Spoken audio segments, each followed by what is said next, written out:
So, this happened at Christmas a couple of years ago when I was spending the holidays with my parents and little brother, along with my cousins, aunts, and uncles. We live in a suburb in Ontario, but we were venturing out into the woods for Christmas, an idea that my parents had had for a while. They always loved the idea of being out in a hunting cabin during a Christmas with their families.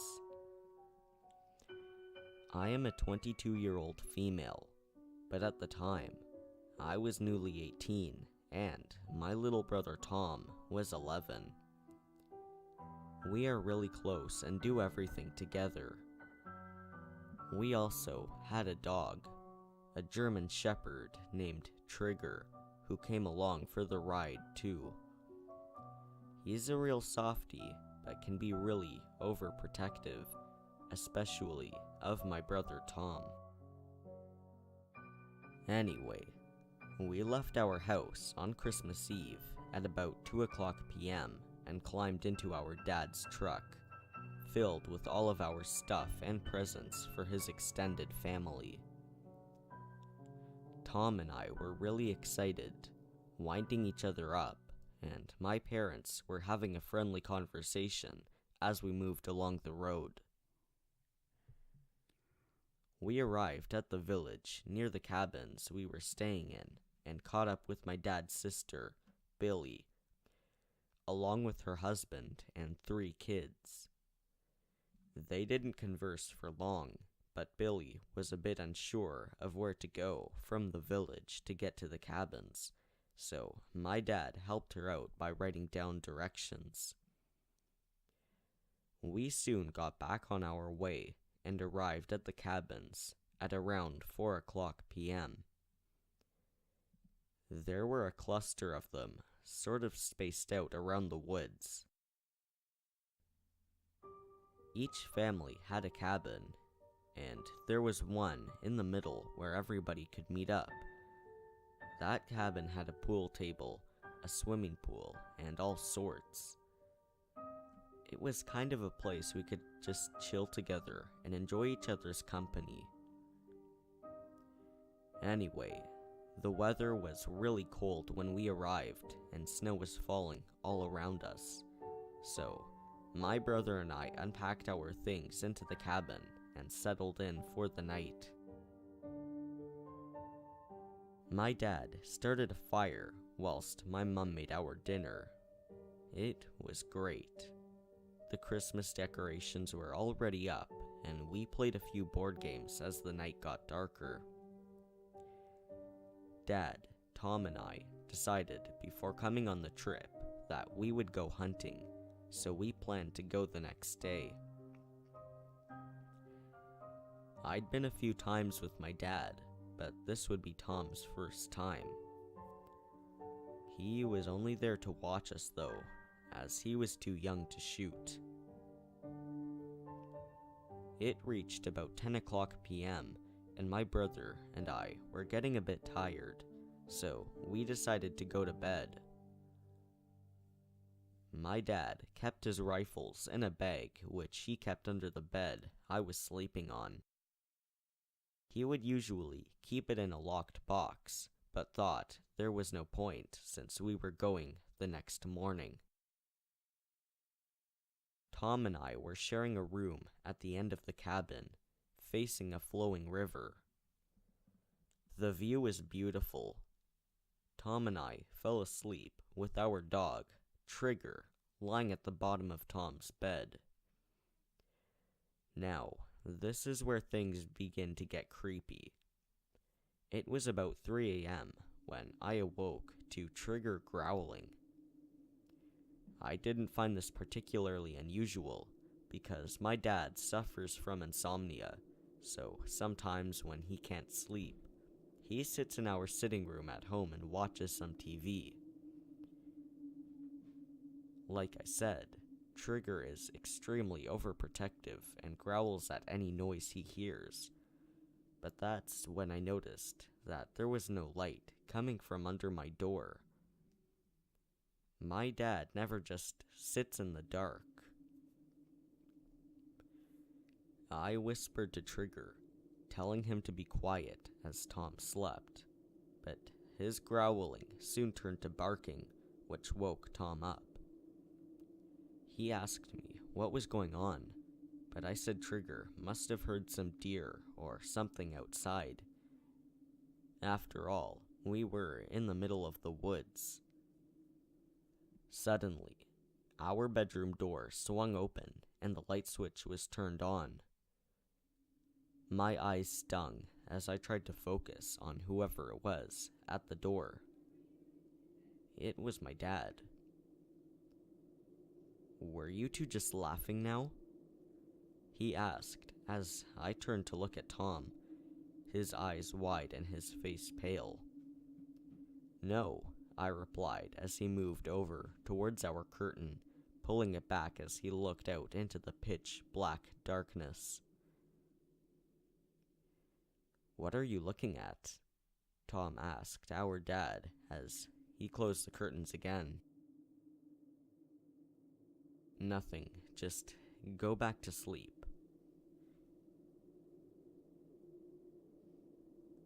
I was kind of creeped out that my dad didn't say anything about what he was doing. But he turned our light off and we tried falling back asleep again. Of course, I couldn't. I was wide awake for the rest of the night, flinching at pretty much every noise. It was about 4:30 when I finally drifted off, but it must have been moments later. I heard strange crunching noises coming from outside our window. I was sure this wasn't some sort of animal. It sounded like footsteps. I had this overwhelming feeling of fear and pulled the covers over my face, sweat beginning to cover my forehead. I then heard a faint tapping on our window, which lasted for a good few minutes. I was so petrified, I couldn't move. Trigger was awake at this point as I saw his face turn towards the window, his ears pointed and listening intently. The tapping started again, but louder this time, causing Trigger to bare his teeth. What happened next was the most terrifying thing that has ever happened to me.